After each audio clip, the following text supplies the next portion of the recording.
Update. Am I the a-hole for just refusing to cook for my wife at this point? Original post. I am 39 male. My wife Jennifer is 37. We have been married for 8 years, and we have 2 children. I work full-time, and Jennifer is a stay-at-home mom.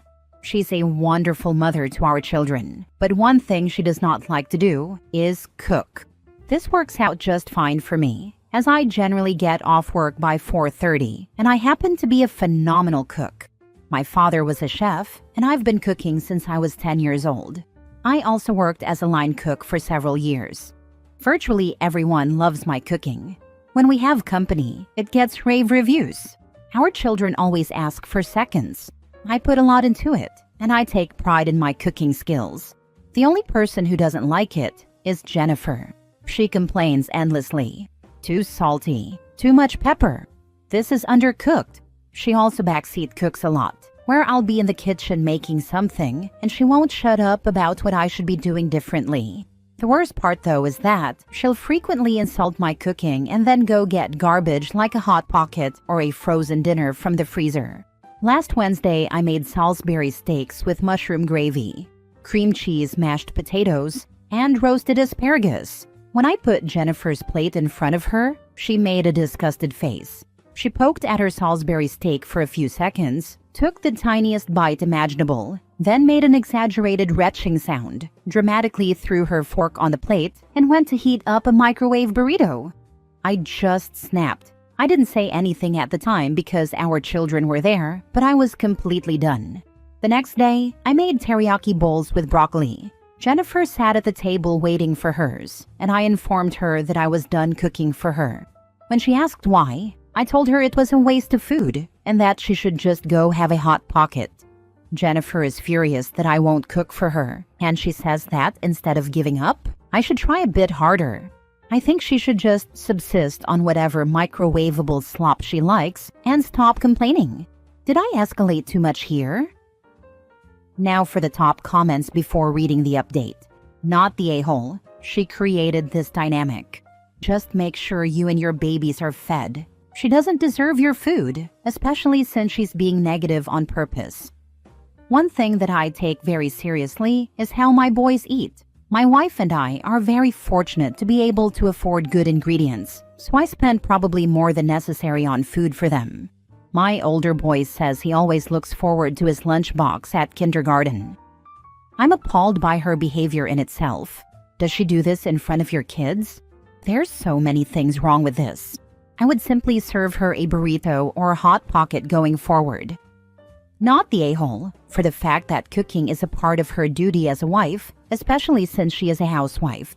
She should be nothing but grateful that you come home after a long day of work and cook good meals for her and your family. You should tell her to learn how to cook and start making dinner if she doesn't like your cooking. It's not for you to try a bit harder. I'm sure you work hard enough supporting your family and being present in their lives. It's not your job. You have a job, which allows her to not have to learn yours or go get one. She's ungrateful and entitled, seemingly. I've often wondered if it was insecurity on her part. Maybe since she doesn't cook well, my cooking well is a blow to her self-confidence? She is 100% trying to tear you down because it makes her feel better. Being insecure is normal, but this is not how to deal with it. This is borderline emotional abuse. And you can tell that from her reaction. If she just didn't like home cooking and genuinely thought it was gross, she'd at least be polite or ask you not to cook for her. But she wants you to feed her, so that she has opportunities to harshly put you down, like negging. Be careful, OP. Edit. Thank you for the comments. Unfortunately, people are sending me harassment through private messages, and many of these people come from the same community that has cross-posted this multiple times. I'm going to abandon this Reddit account, although in the unlikely scenario that I post an update, I may use it again. I'm just exhausted from reading comments about how I'm supposedly a terrible father for not making the right food for my children, and how my wife must be right about my cooking. I am no longer reading responses and DMs. Now for the update. About a month ago, I posted here about something that happened over dinner one night. My wife, Jennifer, literally retched at my cooking, despite taking the tiniest bite imaginable. After that, I refused to cook for her, which made her very angry. It was this bizarre disconnect between her thinking my food was trash, not fit for a compost bin, but still demanding that I continue making it for her anyway. I was hesitant to update because, for some reason beyond my understanding, I received about a dozen hate-filled direct messages after my last post. They were all being sent from users of a parody community of this one. I have no idea what I did to make so many people upset, but a lot of people have asked me for an update, so I figured I'd give one. Anyway, the last month has been really eye-opening for me. I had long ago noticed that Jennifer was highly critical of my cooking, but over this time, I've come to realize that she's really critical of just about everything I do. For example, 2 weeks ago, I was walking outside with her. I'm pigeon-toed and have been since I was a baby, although it's a lot better now. Jennifer asked why I was walking with my toes slightly pointed in, and when I remind her that I'm pigeon-toed, she responded in an exasperated tone. "Well, why don't you just try walking with your feet straight?" Yes, thank you. My literal bone issue was just magically cured by your advice.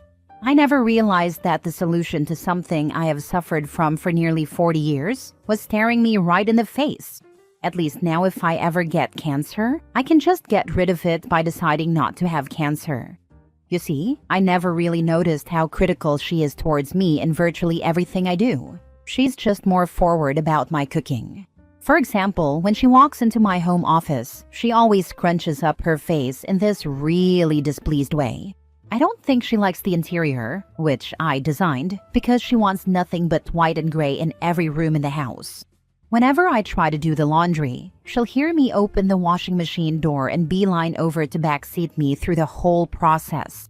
This is coming from a woman who once ruined a $1,500 suit of mine, because she thought bleach would be the perfect stain remover, by the way. When I was explaining an issue I had with a colleague to her, she took my colleague's side, despite my colleague being objectively in the wrong from an industry standpoint. My wife was adamant, though. I must have been the one to screw things up.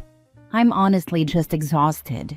The criticism of my cooking was the worst, yes, but it really just overshadowed everything else she always found fault with me on.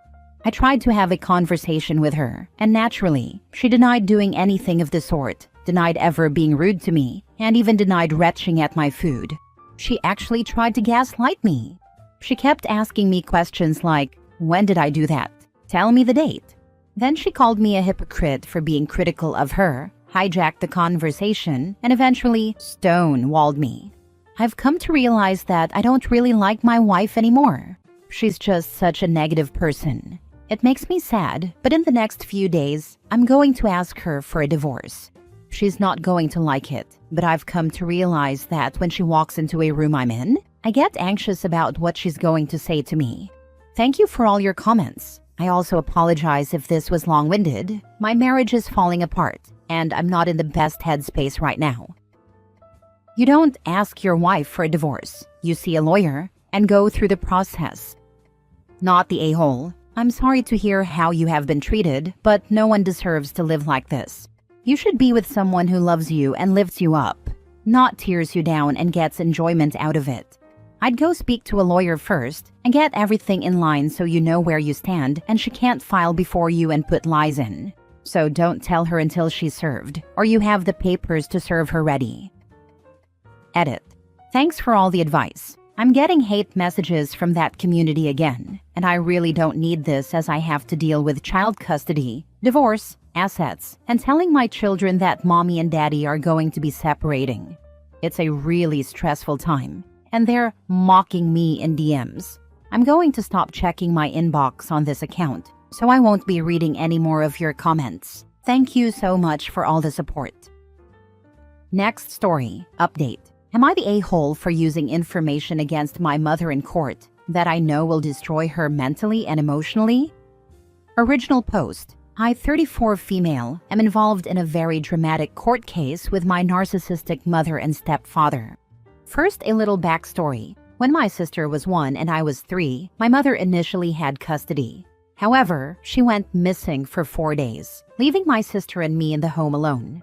Investigations were conducted, and we were raised by our father. There was a reunification plan. However, my mother did not follow any of it, and her parental rights were terminated. No one had ever talked negatively about my mother while I was growing up or told me what happened. So when I was 20, I found my mom and decided to develop a relationship with her. Big mistake. After reuniting with my mother, I discovered quite a bit of information that I previously had not known. She is a narcissist, formally diagnosed, specifically a vulnerable narcissist. My stepfather has BPD, also formally diagnosed. This past decade has been torture. Faked cancer. I was made to shave her hair. I had to pay them to watch my 2 children. Constant arguments. The list is too long to name. In 2022, my parents decided to move 15 hours away for a get-rich-quick scheme involving flipping homes. I decided to stay in our hometown because my youngest child's father had died, and I wanted to stay close to his family. Plus, I was already in a year-long relationship. My mother was enraged. After she had already left, she tried everything to get me to move up with them. She asked me how much money it would take to break up with my boyfriend, got me fired from a job, wrote posts online about how mean I am, texted my oldest about me, sent me hundreds of messages each month, etc. This has been going on continuously for about a year. Earlier this year, I was served paperwork. My mother and stepfather are suing me for grandparents' rights. However, no court date was ever sent. My oldest child goes to her father's every break, and when she came back from summer break with him, she was acting very differently. I found out that my mother and my child's father had been in close contact for about a year and a half.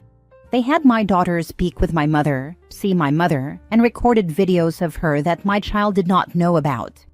I have sole legal and physical custody, so needless to say, a huge argument happened, and I am now restricting any visitation. As a result of this incident, my mother and stepfather set a court date for a month from now. So here's why I ask if I am the a-hole. For court, I plan on using text messages, where my mother said my stepfather is a danger to children. Text messages from my daughter's father stating my mother is psychotic and he would never give our child access to her, and my mother's court records. My mother has over 140 plus charges on her record in 5 different states. My stepfather knows none of it. I'm also using the fact that her parental rights to me were terminated, so legally, she has no rights to my children. My concern is that, knowing she's a narcissist, when I use these documents in court, it will humiliate her and probably turn my stepfather against her. I do worry it's going to trigger a horrible reaction from my mother, possibly the worst. I wish my mother no harm. I just want to be left alone and protect my children. I've been no contact this whole time, hoping it would stop, but it hasn't. I am feeling so conflicted. Now for the top comments before reading the update.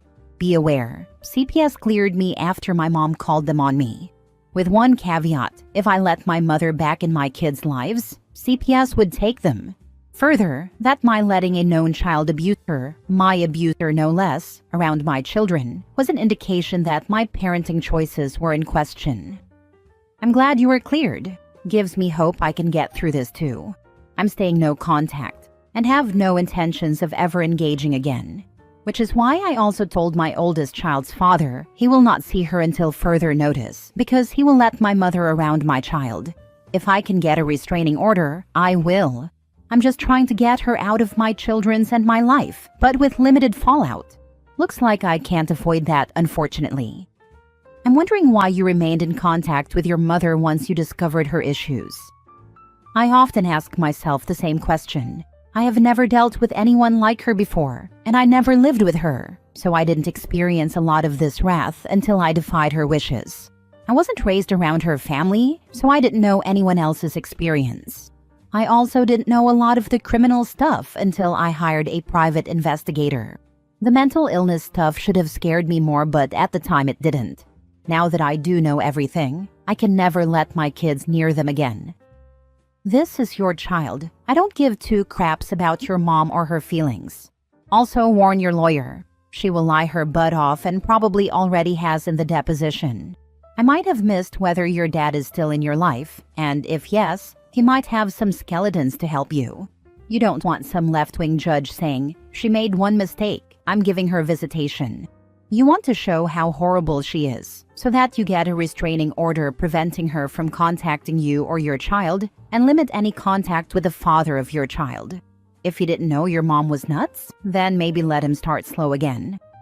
I already warned my lawyer. I asked my dad if he knew anything, and it wasn't too much more than I already knew, so I hired a private investigator, and that's how I found out about a lot of the charges.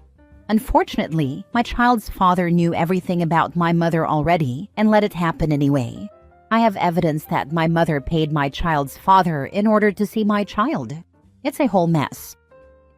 Now for the update. I finally have an update on my situation since I last posted about 5 months ago. Court was postponed twice by my mother for reasons I don't know. Then it was postponed a third time due to accusations that I was an unfit mother and that my daughter had suicidal ideations. My mother asked the judge to appoint a guardian ad litem to make sure the children were safe. Court was rescheduled to March 2025. Over the past 5 months, I have been doing nothing but researching my mother. I found she has a total of 19 active warrants, including 3 probation violations. I turned everything over to my lawyer in hopes something would work. 2 days after discovery was turned over to my mother's lawyers, my lawyer called to let me know she officially dropped the case. My children and I met with a guardian ad litem. They told the judge they see no issues whatsoever.